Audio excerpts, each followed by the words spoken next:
Chapter 18. Return to the Antler. Sat on the bed at the Victory Inn, a towel around me, my wet hair dripping from the shower. I was still thinking about my grandmother and Chet and the letters.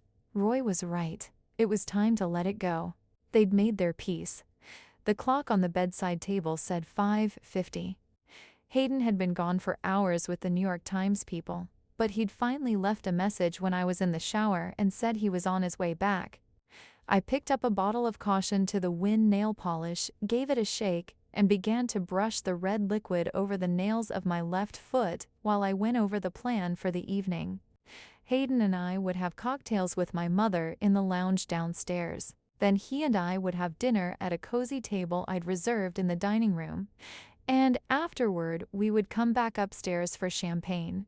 I'd managed to get Paula to part with the chew candles, and I had a bottle of Dom Perignon chilling in an ice bucket.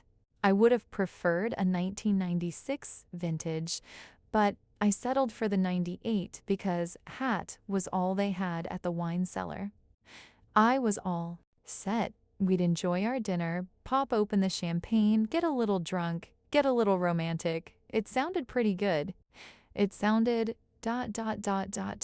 Oh, great. I'm glad you're getting ready. I looked up and saw Hayden breeze into the room.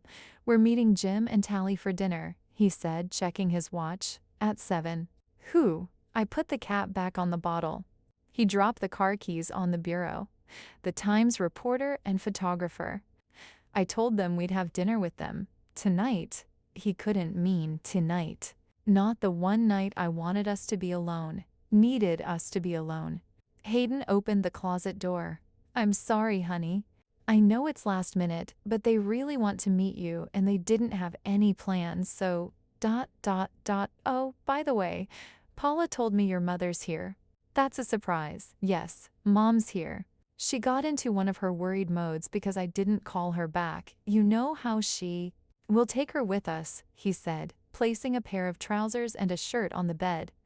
I turned to him. Oh, Hayden, I was thinking maybe we could eat here tonight. You know, just a nice quiet little dinner in the dining room, by ourselves. We're spending the whole morning with them tomorrow on the photo shoot and the interview. And I got a bottle of Dom. He sat down next to me on the bed and draped his arm around my shoulder. Sweetheart, this is the kind of thing we have to do. Promise them we'd go out. They really want to see the town. He's champagne when we get back. Brushed his hand across my cheek. We'll have the... And besides, he added as he began to change clothes. Grew up. Guess where Tally, the photographer? I don't know, Hayden. And I really don't care, I thought as I shook the bottle of nail polish again and began to apply a second coat. Why were these people dictating our whole evening? Hayden buckled his belt. Right down the street from my Uncle Greer in Locust Valley. She knows my cousin Debbie. He walked into the bathroom before I could say anything. I could see him combing his hair in front of the mirror. Oh, you'll love Jim and Tally, he called out as he buttoned his shirt, and it's just one night. They've picked out some place called The Anchor. He began to run the water in the sink. The Anchor. I hope it's not far, I said. TM really not up for a long drive. Maybe, if we got finished early enough, we could wedge in half of a romantic evening together. I think they said it's in Beacon. I thought for a moment, the nail polish brush in my hand. The Anchor? Never heard of it? That meant it could be 20 miles away. Hayden appeared in the doorway drying his hands. Oh, maybe it wasn't the Anchor, but some think that's it? Thing like that. He paused. The Antler? Yeah, The brush fell from my hand, depositing a bright red glob of nail polish on my ankle. The Antler. I wasn't going back to the Antler. I couldn't go back to the Antler. What if the bartender recognized me? I've heard their food's not that good, I said, trying to rub out the spot with my finger. Why don't we try some other place? Tally really wants to go there, Hayden said as he glanced in the bathroom mirror and fussed with his part one last time. Tally again. Why was she calling the shots? He turned to me. She said she wants to pick up some of the local flavor, and the Antler looked like a good place to do it. Local flavor. Who did she think she was, Margaret Mead? So I could see I was fighting a losing battle. Yeah, all right, I muttered, trying to convince myself I had nothing to worry about. After all, they had to have more than one bartender.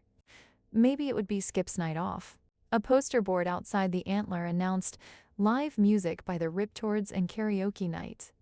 Mom followed Hayden inside and I followed Mom. She had shed her country club attire for a pair of cotton by a simple beaded cuff.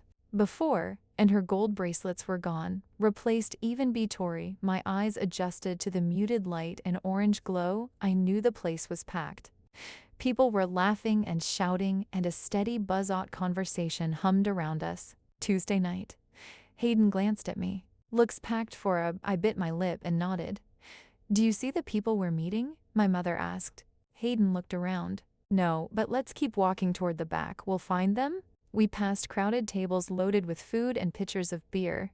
About halfway across the room, I thought I heard someone say the word swimmer.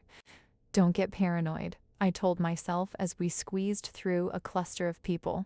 Someone called Hayden's name and a tall man in his early 40s waved to us from a table in the corner. Come on, Hayden said. That's Jim. Walked toward the table, staring at the woman sitting next to Jim, and suddenly feeling undressed in my white cotton pants and tan sweater. All and lean and wearing a powder blue dress, intensified the color of her eyes. She reminded of a sleek sports car. Her chin-length hair, re-smooth and naturally blonde, looked like had been cut and then pressed into place strand at a time. It fell so perfectly around her face. On the other hand, Jim seemed the complete opposite, laid back in his khakis and polo shirt, his hair a little disheveled, his tortoiseshell glasses slightly askew on his face. Hayden made the introductions, and when Jim shook my hand and smiled, I noticed he had a crooked upper front tooth. That gave him an endearing look. Mom sat down next to Jim, and Hayden and I took seats on the opposite side of the table. I don't think I've ever heard the name Tally before, I said, turning to the photographer. Is that a family name? Tally smiled and blinked her long eyelashes. Not in the usual sense, she said. The pitch of her voice was low, and she spoke slowly, as if she were choosing every thought from a long-established repertoire. She emphasized the U in usual, drawing out the sound to take up more than its initial place in the word. My real name is Sally, but my younger sister always called me Tally, and it just stuck. You know how those things go? Never having had siblings, I wasn't sure I did, but I nodded. Hayden tells me you grew up in Locust Valley, near his uncle. Until boarding school, she said. I knew his cousin Deborah. She smiled at Hayden. Gook tennis player? Yes, she still is, Hayden said. Beat her in the club finals, though, Tally added with a beaming smile and a flick of her hair. Well, then, ... single, quotes Hayden said, giving a little laugh. He turned to Jim. Have you been here before? Do you mean Maine or Beacon? Tally said, ignoring the fact that Hayden had directed the on her lips, the Antler, question to Jim. Or, she whispered, a faint smile. Maine or Beacon, I said, looking at Tally and then at Jim, and then at my mother, who wore a polite smile, but who I knew was taking all of this in. Tally placed her long manicured fingers around the stem of her wineglass. My family has a little place in Kennebunkport, so I know a few things about Maine, but I've never been to Beacon. Jim laughed. A little place in Kennebunkport? He let out a low whistle. Tally elbowed him. Don't you start in on me now? Jim took an olive from his martini glass and popped it into his mouth. Well, it's not little. I think you have to agree with that? Tally waved him off and then adjusted her gold necklace so that the pendant, a sailboat, lay flat against her skin. This must be a very popular place, my mother said, glancing at the crowd standing too deep at the bar. Jim raised his martini glass. Good thing I made. A reservation? Hayden looked around, eyeing the hanging lanterns, the sepia-toned photos of Beacon in its early years, the heavily varnished bar with its orange hue. Yes, good thing, he said. a look of bewilderment on his face as he glanced at the moose and deer heads on the walls. A waitress descended upon us with a stack of menus and an order pad. She had a pen behind her ear. "Skip the batenda told me to get you a round of drinks on the house." She shot me a grin. "After all, you're famous here." I turned toward the bar and caught Skip looking straight at me. He waved and smiled, dimples forming in his round cheeks.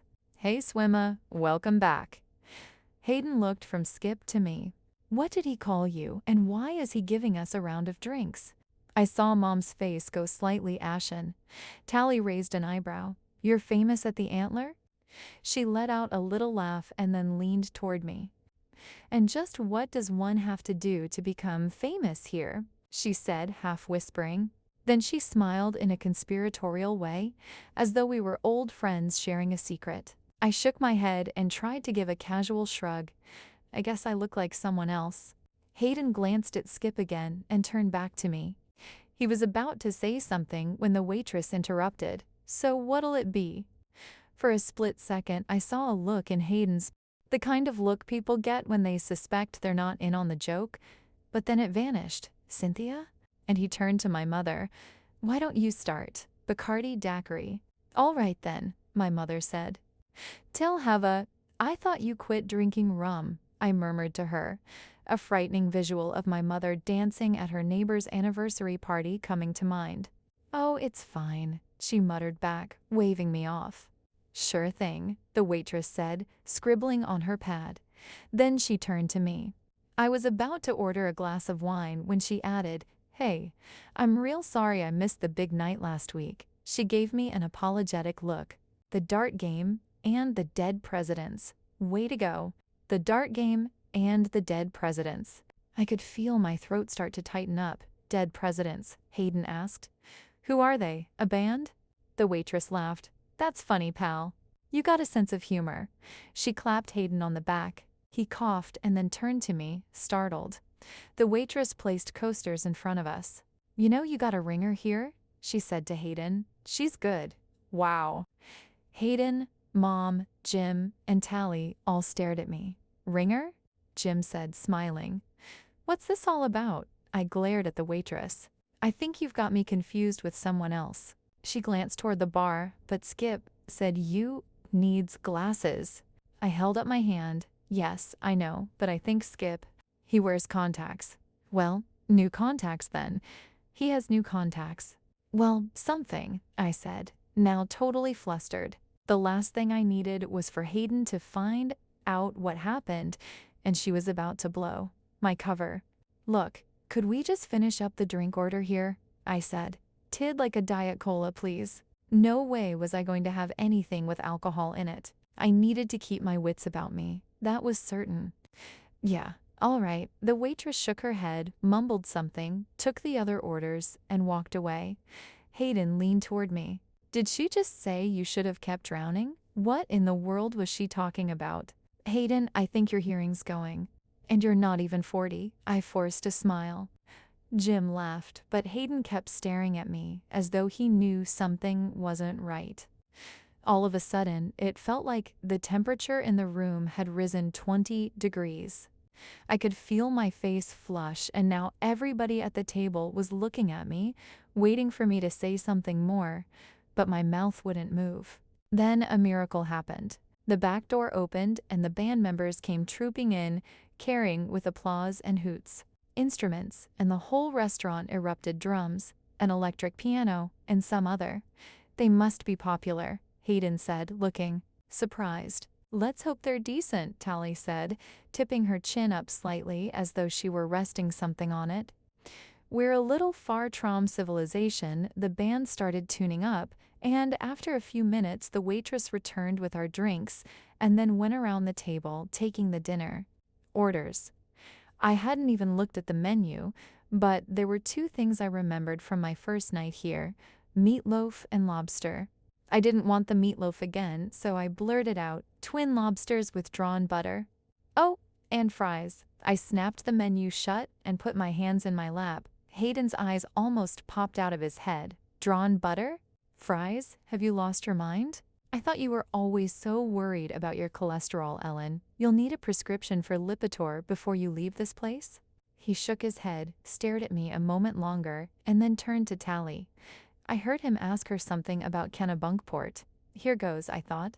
I took a drink of my Diet Cola and tried to hear what Tally was saying, but it was impossible because at that moment, the band broke into a rendition of the Johnny Cash song, Ring of Fire. Several couples got up to dance, including a husband and wife with matching I*Maine t-shirts. I watched the husband lead his wife around the floor, occasionally stepping on her feet. The band finished Ring of Fire and then went into Van Morrison's Wild Night. Tim leaned across the table and asked me how long we were planning to stay in Beacon. I tried to have a conversation with him, but it was hard shouting back and forth, and after a little while, I gestured that I couldn't hear anything. I looked at the dance floor, which had turned into a mass of gyrating limbs under the dim light. Then I glanced toward the door, and, as I did, I saw Roy Cummings walk in. He was wearing a blue windbreaker, and he moved slowly through the crowd, occasionally tipping his Red Sox baseball cap or pointing to someone and smiling. Oh no, I thought, feeling a breath of air lodge in my lungs like a trapped bubble. Roy and Hayden in the same place again. This couldn't be good. Roy saw me and waved, then he walked to the table. Well, this is a surprise, Ellen. He tipped his hat. Guess you're a real fan of the Antler. I could feel Hayden staring at me. I said hello and made some clumsy introductions to Mom and Jim and Tally, ending with, "You remember Hayden?" "Yeah." "Golf courses," Roy said, shaking Hayden's hand. Hayden, my mother, peering at me. I laughed nervously, glancing from Roy to pull up another chair. "Would you like to join us?" Jim asked. "We can?" Hayden's face stiffened. For a minute. "No," Roy said, "but thanks. I'm just stopping and Jim and Tally are from the New York Times," I said, trying to think of something to say. "The Times?" Roy said, turning to Jim. "You should meet Scotty Bluff. He's over there." Roy pointed across the room. "He's the publisher of the Bugle. That's our local paper." He glanced at me. "I think Ellen is familiar with it." I could feel a red glare slide across my face. Roy put his hand on the back of my chair. "Hey, Ellen, could I talk to you for a minute?" I looked up at him. He didn't have the razor stubble. His face was smooth.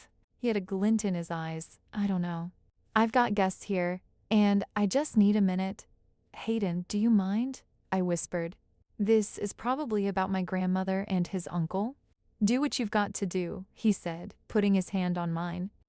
"Till be right back," I told him. I followed Roy as we elbowed our way through the crowd to the door. Outside, he led the way down the street, past a half-dozen stores, and then stopped in front of Frank's Tailoring. I could see racks of clothes inside, hanging in gossamer plastic. Sheets, skirts, and dresses in summer colors and men's suit pants and jackets. In the front window, a vintage wedding gown was on display. I imagined for a second the Bakeshop that had been there for so many years, cookies and cupcakes and baskets on a counter, and the promise of something warm and delicious when you opened the door. "Thanks for stepping out a minute," Roy said. "Yeah, well, fancy meeting you at the Antler." The little tremble in my voice was back again. Roy took off his Red Sox cap and ran a hand through his hair. It wasn't a coincidence. "I went to the inn looking for you." I didn't think I'd heard him right. "Pardon?" He put the cap back on his head, giving the brim a little tug. "I went looking for you at the Victory Inn." He went looking for me. I felt like I was going to melt. Inside the shop, a ceiling light flickered, sending out a soft glow, like heat lightning. "Paula said you'd be at the Antler?" He had asked Paula where I was. He had gone there to find me. He must have found something else of his uncle's, something more about Chet and Gran. "Why were you looking for me? Did you find something else?" I stared at the B on his baseball cap until the letter dissolved into a blur. He shook his head. "No, it's not that." He paused. "I'm leaving in the morning. I have to be away for a couple of weeks, some work stuff." The light inside the tailor shop flickered again, and my heart began sinking at the thought of him being away. He was leaving in the morning, and I was leaving in the afternoon once the interviews and photo shoot were done. That meant I'd never see him again. I felt like I was plummeting into a Roy leaned against the window. I really wanted to talk to you, but Tori, I left, he said, and then he, rubbing the back of his neck, stared at the pavement for a full half a minute. Finally, he took a small bag from the pocket of his windbreaker and handed it to me. Whatever was inside wasn't very heavy. Open it, he said. I put my hand in and pulled out something square, tiny. Holding it up to the window light, I saw what it was, and my heart stopped. It was a miniature wooden house, exquisitely crafted, painted white with sky blue trim. The house was no more than 5 inches in width or depth or height. It had a wraparound porch, 3 chimneys, 2 dormers, wooden shutters, and windows made of real glass. I had never seen anything so small, and yet so beautifully detailed. "Where did you get this?" I asked, my voice dissolving to a whisper. Roy smiled. "Do you like it?" "It's beautiful." Mesmerized, I turned it over, studying it from all angles. "I made it," Roy said. I couldn't believe it. This was the kind of thing that could only be made with tweezers and toothpicks, and the kind of patience I couldn't fathom. Railing and the red-painted chimney bricks. "Ellen," Roy said as I held up the house and peered through the miniature windows. "I told you if I ever found the right girl again, I'd build her a palace. It's not the Taj Mahal, but it's the kind of palace I could build for us." He had built me a palace. He was saying I was the right girl. I gazed at him, with his dimples and his smile, and he looked so handsome and so confident and so accomplished. He brushed his hand across my cheek. "I'm in love with you, Ellen. That's the bottom line. I'm in love with you, and I want us to be together. I know I can give you a good life. I know I can make you happy. That's a promise?" I looked down at the tiny house nestled in my hand. How could I tell him that I felt something? That, of course, I felt something. That I couldn't stop thinking about our dance that night at the Antler. That when he took my hand in the wildflowers at Kenland Farm, a vibration went through me like the vibrato of a note played on a violin string. And that even though I tried to convince myself that my feelings for him were just an infatuation, because he'd boosted my ego or saved my life, I knew, standing there, that it was something more primal. But I had made a commitment to Hayden, and we were too far down that path. I couldn't back out now. It was crazy to even think about it. I took a deep breath. "You're a nice guy," I said. "A really wonderful man, intact. You have a certain way about you, a certain charm that's different from anyone I've ever known." Oh God, this was sounding so stupid, and I appreciate all the things you've said. It's all lovely, really lovely. I stopped to collect my thoughts, and this little house held it up. It is a palace. It's magnificent and it's amazing, and it deserves to go to someone who will love you and share your dreams. I looked down, but that person isn't me. I can't be with you. I held up my engagement ring and let the diamonds dance under the streetlight. TM engaged to Hayden. And I'm getting married in a few months. It's all planned, and Mom's halfway through her checklist. I thought about my mother and how I'd be letting her down too. She loved Hayden, and she loved the idea of Hayden and me together. "Mom has it all figured out," I said, "and when we get back we'll be sending out the invitations. They're printed. I've got one in the room, in fact." I pointed in the direction of the inn. "The invitations," Roy murmured, looking past me. "Yes," I said, imagining the ivory card tucked into TT's all. He mirrored the date, the time, the place. "Ranged," I said. "All final." Roy's eyes caught mine and he held me in his. "And Hayden's a good person." I rushed on. "He's wonderful, really. We're cut from the same cloth. I know I'll be happy with him." I nodded emphatically. "And let's face it, I live in New York City. That's hundreds of miles away. And I have a good career going. I'm pretty well respected for what I do. I'm not asking you to leave your job, Roy said. I'm just telling you that I know I could make you happy, Ellen. Two teenagers on bicycles, a boy and girl, pedaled lazily past us down the darkened street. I watched them until they turned a corner. Look, I added.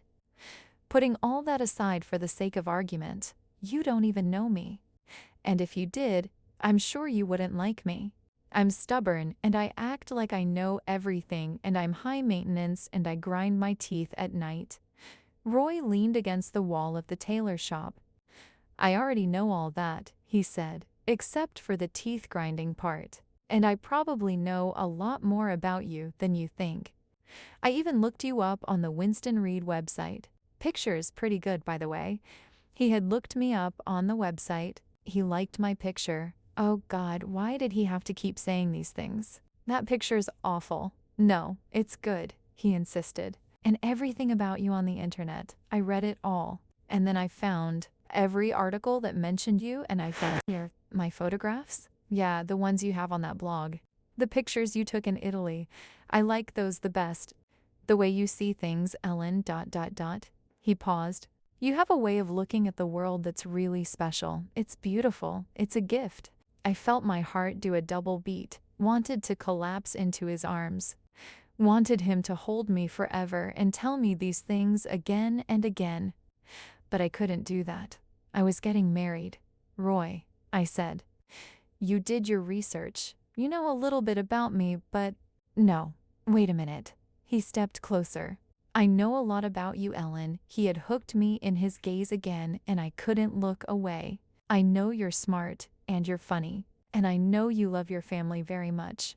That's obvious by the way you talk about your grandmother and by the fact that you came up here for her. I also know you're loyal and dependable, that you never want to let anyone down once you've given your word. And you're an artist, just like your grandmother. Even if photography is only a hobby right now, you need to keep doing it because you're great at it. He tilted back his head and peered at me. And yeah, you're right. You do go around thinking you know everything. I figured that out right away in the ocean. You were in the middle of Whitecaps, trying to convince me you didn't need any help because you were on the swim team at Exeter. He smiled, and I couldn't help smiling myself. But I know that's just the way you are on the outside, he said. And you know what? He lifted my chin and gazed at me. I love that about you. I love that about you because I love you. I looked away so he wouldn't see the tears brimming in my eyes. The wedding gown in the window swirled with beading and lace. I gazed at the tiny pearls stitched into the bodice, the yards of fabric carefully sewn together for some magical day long ago. I thought about everything Roy had told me, and then I told him what I really wanted to believe. Look, I'm sorry, I said. I'm really, really sorry, but I'm just not in love with you, Roy. Infatuated, maybe. Interested, maybe. But not in love. I'm in love with Hayden. I paused and forced a smile, and I'm going to marry him. Roy stared at the moon, a silver crescent in the sky. I stood there, not sure whether I wanted him to believe me or not. Finally, he turned back to me. Well, that's another story, he said. Then he shoved his hands into his pockets. I can't change the way you feel, Ellen. I thought I was pretty good at figuring people out. I really thought you felt something like I did, or I would never have come here tonight. But I see now I was wrong. He glanced down at the pavement, and then back at me.